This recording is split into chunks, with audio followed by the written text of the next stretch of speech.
প্রথমত আসলে তার সসম্মানে চলে যাওয়া উচিত। এর কারণ হলো যে আমরা এই বিভিন্ন সময় করি কি মাথা রেখে অঙ্গ প্রত্যঙ্গকে দায়ী করি, হাতকে দায়ী করি, পাকে দায়ী করি। তো ওনার অধীনে যারা উপদেষ্টা, এই কয়েকজন উপদেষ্টার পদত্যাগ দাবি করছে বিএনপি, আর কয়েকজন উপদেষ্টার পদত্যাগ দাবি করছে এনসিপি। কিন্তু আসলে পুরো কমিটিতে প্রশংসা করার মতো আমি একমাত্র হাতে গোনা ২-১ জন ছাড়া মানে যারা কন্টিনিউ করতে পারে, এর বাইরে আসলে কাউকে দেখা যাচ্ছে না। সবার মধ্যেই পর্বত সমান যাকে বলা হয় দুর্বলতা।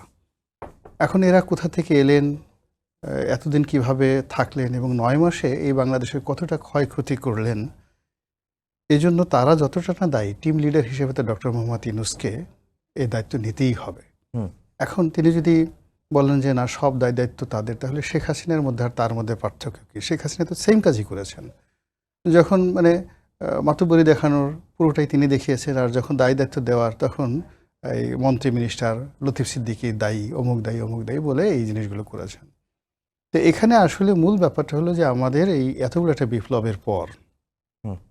বিপ্লবের পরে যদি রিকনসিলিয়েশন করতে হয়, যদি পদত্যাগ করে উপদেষ্টা মণ্ডলীদেরকে গঠন করতে হয়, সব কিছু করতে হয়, সেখানে আসলে পুরো বিষয়টা নিয়েই যে ভুলটা অতীতে হয়েছে, এখন নতুন করে একটা সংলাপ হতে পারে, সর্বদলীয় ঐক্য হতে পারে, এবং এখানে যে জাতীয় সমস্যাগুলো রয়েছে সেই সমস্যাগুলো নিয়ে রাজনৈতিক দলগুলো, ইভেন এখন যারা সরকার আছেন তাদের মধ্যে খোলামেলা আলোচনা হতে পারে, এবং সেখানে খোলামেলাই বলা উচিত, লজ্জাশরম না রেখে।